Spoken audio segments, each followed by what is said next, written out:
હાલમાં કચ્છમાં ભૂકા બોલાવતી ઠંડી પડી રહી છે તેમજ 31st નજીક છે અને પ્રવાસીઓના ધાડે ધાડા ઉમટી પડ્યા છે તેવામાં ગેરકાયદે શરાબ વેચતા ધંધાર્થીઓ ગ્રાહકની શોધમાં હોય છે।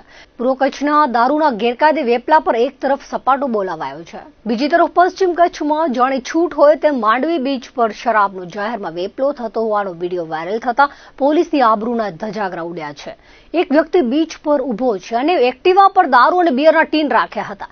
આ વિડીયો સોશિયલ મીડિયામાં ભારે વાયરલ થતા ચોતરફથી પોલીસની બેદરકારી સામે સવાલો ઉઠ્યા હતા અને ગાંધીનગર સુધી વિડીયો પહોંચી જતા ભૂતથી એલસીબીએ માંડવી પહોંચીને પ્રવાસીઓને દારૂનું આમંત્રણ આપનાર શખ્સને ઝડપી લીધો હતો।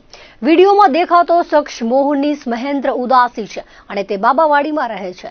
તેના કહેવા પ્રમાણે 2 મહિના પહેલા માંડવી બીચ પર દારૂ પીવા ગયો હતો ત્યારે મિત્ર કમલસિંહ જાડેજાએ વિડીયો બનાવ્યો હતો। પોલીસે પકડ્યો ત્યારે મોહનીશ ખુદ દારૂ પીધેલી હાલતમાં મળી આવ્યો હતો, જેની સામે માંડવી પોલીસના પ્રોહિબિશનનો ગુનો દાખલ કરવાની તજવીજ હાથ ધરવામાં આવી છે। આપણા પશ્ચિમ કચ્છ જિલ્લાના માંડવી બીચ ઉપર જે વિડીયો વાયરલ થયો હતો એની અંદર આ કૃત્ય મોહનીશ ઉર્ફે મોન્ટુ મહેન્દ્રભાઈ ઉદાસી અને બીજા નંબરમાં કમલ જાડેજા, આ 2 લોકો દ્વારા કરવામાં આવેલું કૃત્ય છે, જે બંને ઉપર પ્રોહિબિશનના કેસ પણ કરવામાં આવેલા છે અને આ વિડીયો 2 મહિના પહેલાંનો જૂનો એણે વાયરલ કર્યો છે।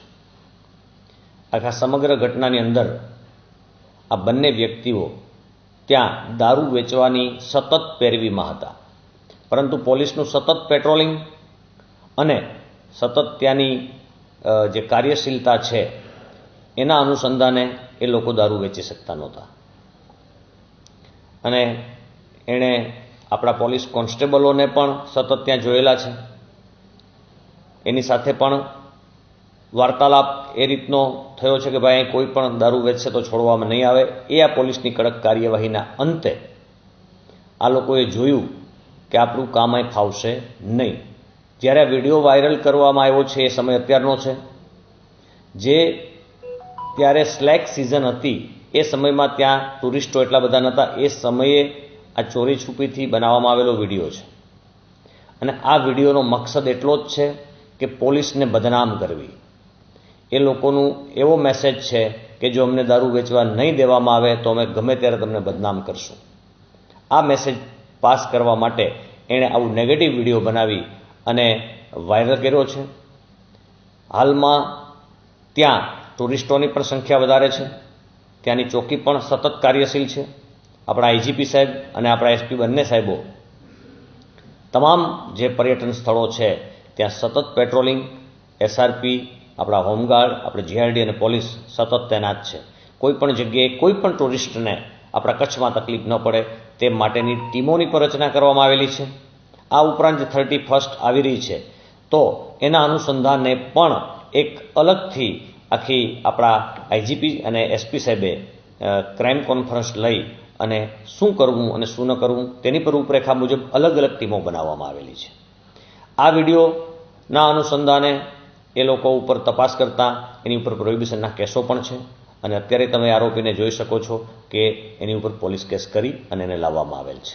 પોલીસ તો અમે તમામ આપણા મીડિયા દ્વારા એક નાગરિકોને પણ અમે અપીલ કરી રહ્યા છે કે આવું તમે ક્યાંય પણ કોઈ ઉતારતા હોય, ક્યાંય પણ જોતા હોય કે ક્યાંય પણ તમને માહિતી મળે કે કોઈ દારૂ વેચે છે કે દારૂ પીવે છે તો તાત્કાલિક અમને જાણ કરો।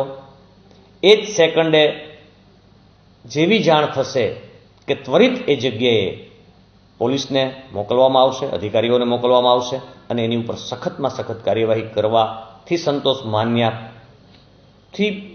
નહીં લેવામાં આવે, પરંતુ દારૂ ક્યાંથી આવ્યો છે, કોણ એના મૂળમાં છે એ પણ પોલીસ તપાસ કરશે એવું આપણા એસપી સાહેબે તમામને સૂચના આપી છે। તો આ બાબતે સતત કાર્યશીલ છે જેથી આવા ખોટા નેગેટિવ મેસેજ ગુજરાતની છબી ખરડાય, કચ્છની છબી ખરડાય એવા ખોટા મેસેજ જે પાસ કરે છે એની ઉપર પણ સખત કાર્યવાહી કરવામાં આવશે।